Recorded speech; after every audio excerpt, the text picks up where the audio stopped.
first of all, I have to tell that there isn't a shamanistic world, because today there are still lots of different tribes or indigenous in South America or Nepal and other countries in Africa too living, and they are still living in a shamanistic world.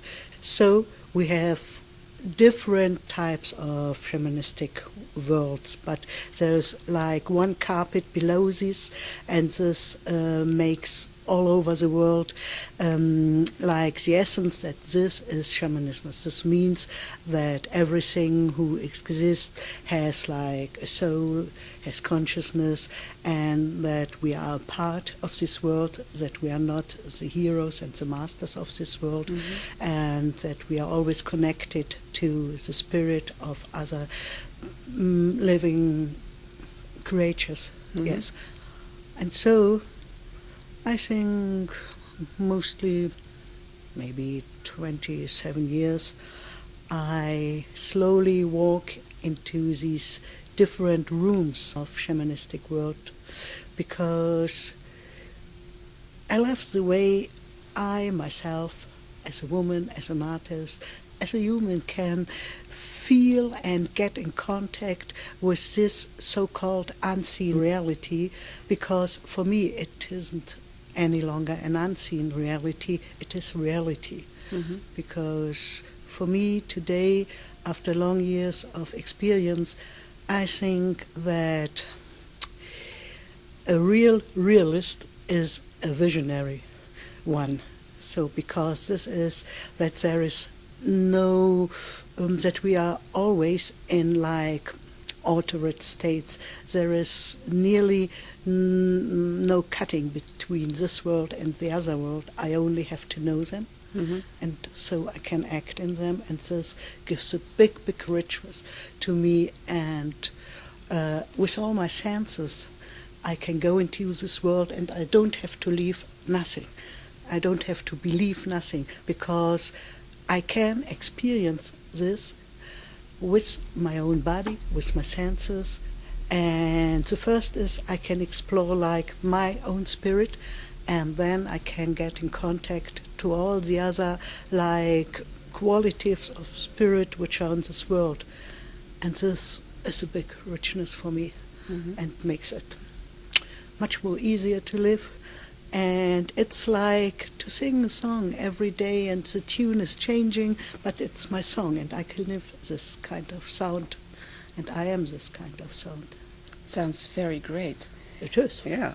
And do you experience that it's also helpful to be a woman in that, being in those worlds? This depends. This depends on the culture. When I think of most of the cultures in Nepal, I found it much more easier to be a woman, and also easier to work as a she shaman in this society. But I mostly, in a way, live in the Amazon, in the Peruvian Amazon, and this for women I found, and I still find, it's not so easy to go, because mostly men are doing this real important work. And so it took a long time for me to find a woman where I could learn from her, because we are women and we see the world with other eyes, and sometimes these are not our outside, our biological eyes. It's like I found that if women are really awake, that the skin of the women have thousands of eyes, and it's not only these eyes or this world, it's a kind, my experience are that women are much more closer like to the essence of life, because they are able to give birth, to give life. They can carry life themselves. Yeah, and so they mostly don't need so hard door openers like men need to get in touch really with this field of alive consciousness. And so the problem for me was one experience, a really hard one, because I was looking after a she shaman, and I found one in the Amazon. And And she named it healing ritual, but she nearly murdered me. And so I got a ritual with ayahuasca, this plant, which is like a bridge to open really my inner eyes. But she later, people told me, she not only used ayahuasca and chacruna, these both traditional plants which gave effect to you. No, she put a lot of toe, datura into it, and a lot of tobacco. And with this datura, you really can get not only numb in all your parts of your body, but nearly 1.5 day later, I wasn't able to go, I wasn't able to talk. I really was afraid not to get back into my normal state of thinking and consciousness. Mm-hmm. And normally the songs of the shaman are really healing songs, and they do heal not with the plant. The plant makes that they can see, but they heal with the sound. And this she-woman, she-shaman, she really, for me, it seemed as if she would have like iron whips, and she was like beating me with her iron whips all night long. And I really lost my mind. And later, people in the village told me, yeah, if this woman gets a feeling that another woman has a little bit of own power, she really shows everything she can to you. And she is a master, this is true. And they said that only women do like try to get in fight on the spiritual but also on the body way with the effect of ayahuasca, only with women, and men with men. Mm-hmm. So it was like a protection for long years that I only was looking for elder men where I could learn with. I really was afraid to go to another she-shaman. But meanwhile, I found not a lot, but 3, 4, which are really wise women, and they are all elder ones.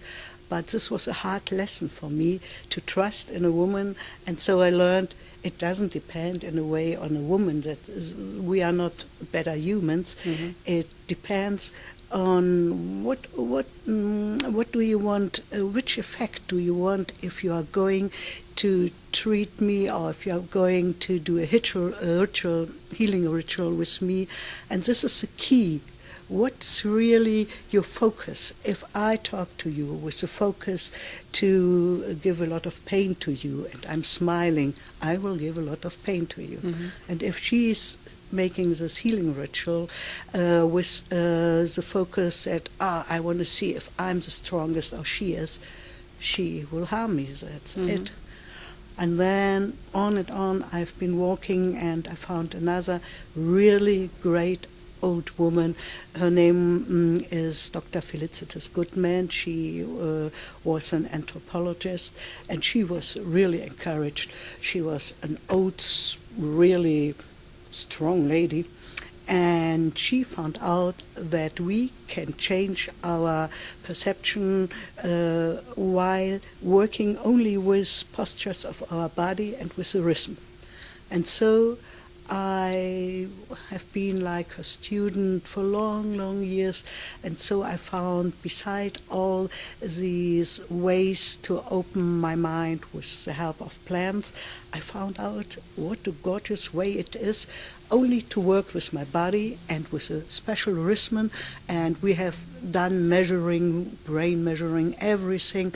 But this is interesting. But the most interesting is that if you look at really old statues, postures, so in Stone Age, in all the cultures, you can find postures with a real specific way they held their arms, their hand.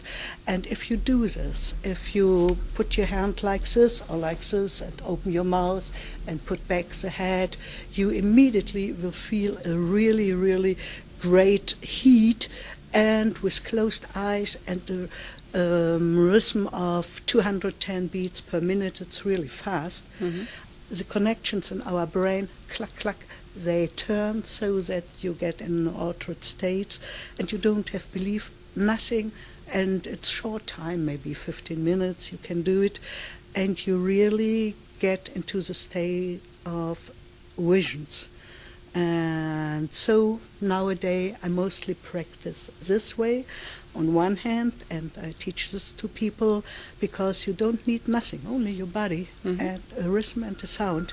And we are sound. Our body is sound in every cell. We have like sound and water, and we have this movement, and that's all. And on the other hand, every year for some months I go again and again into the jungle to get into this really direct contact with there's nothing else between nature and me, and that I learned to sing these songs to get in contact with really the spirit of what is. And that you do that on your own, or also in company with others? No, I need this time for my own, because it's very uncomfortable. I can tell you, not only because of the mosquitoes, but because of things which can happen, that you get like a bad spell. So I have been sometimes really, really badly ill because I got like a daño, like a bad spell from the anaconda, or once from a jaguar, or from another shaman who was guilty, because all these things. And then you really get ill, because it is like this phenomenon of resonance. If you are sitting there and your focus is only on me, and with your song you reach like my field of vibrations, and it's possible that you sing a kind of illness to me. And so where these spirits are really alive, and I saw things, if I would tell it here on the street, people would bring me to the next hospital, because it is possible, I know this today, to see things which other people can't see, and with this, in the same moment I can see the newspaper and I can see like a spirit. And so I thought, Mamma Mia, what's going on with this? Is the spirit the reality? Because the spirit looks like you. But it's not you. It's really something I can't touch. And this I learned, that if I go within these indigenous cultures, with these people, into their fields of reality, step by step, I'm a part of their reality. And this is not like Sunday afternoon TV show, because this really, really puts away all your everything what you ever thought in your life, that it's possible that someone is touching you like this really hard and no one is around. But this only happens for me if I'm living with the people in the village. But this changed my perception and also my daily life here, because now I know this is one part of possibility of reality, but it's not the only one.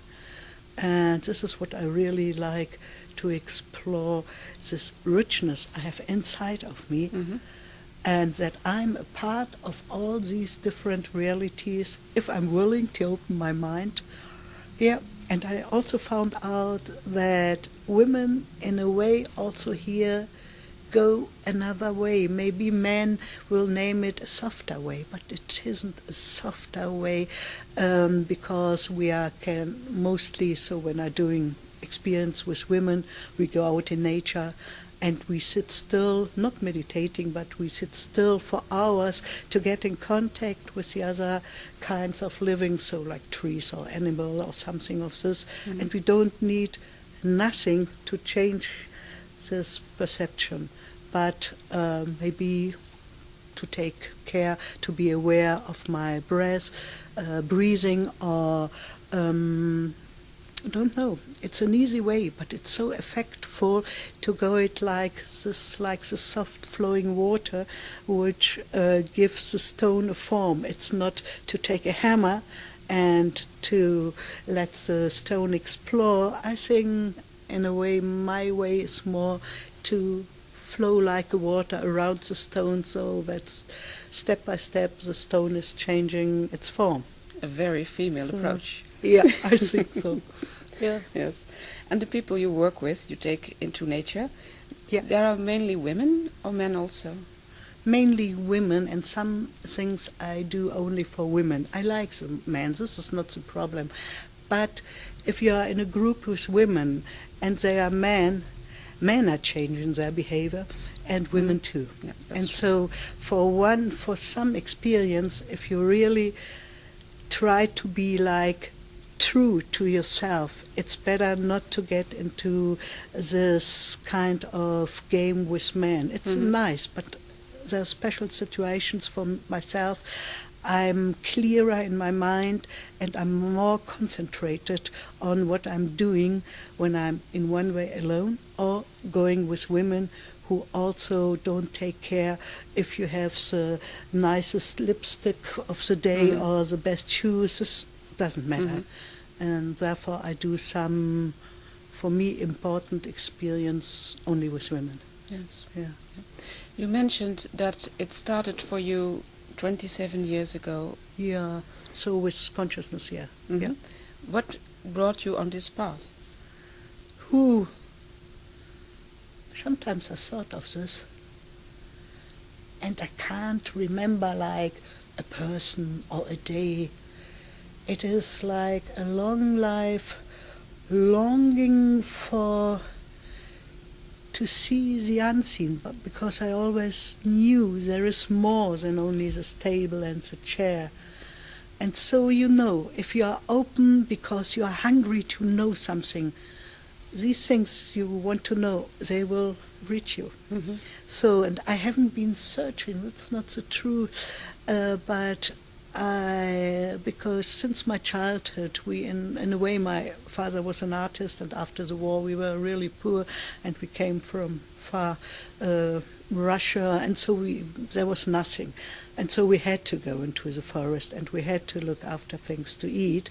And so I was so lucky to have the sister of my mother who always brought me into the forest and told stories and stories and stories.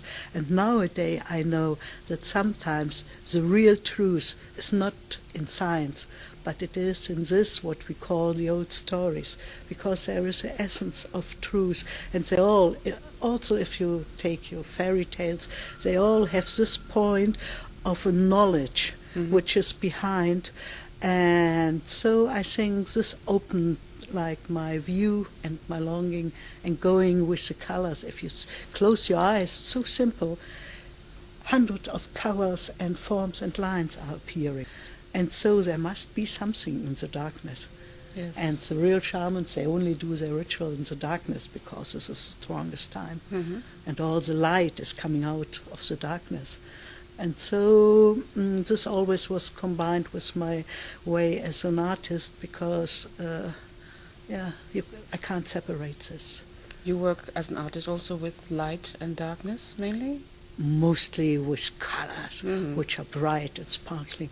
But I only can paint if I first do the canvas black. I can't paint on white. I see nothing on white. The same principle, in fact. Yeah. Like the shaman does. Yeah, and so I like to bring like my spirit of life through the colors, because nowadays the most interesting for me, like a criminal story, is that inside of me there is like a great feel of living consciousness, of really life, of sound, of everything. And if I look inside, it's like a cosmic too. And this I paint to bring it out, to make people curious, that they really like also to get in this experience that we can not only think what we are, we really can see it, feel it.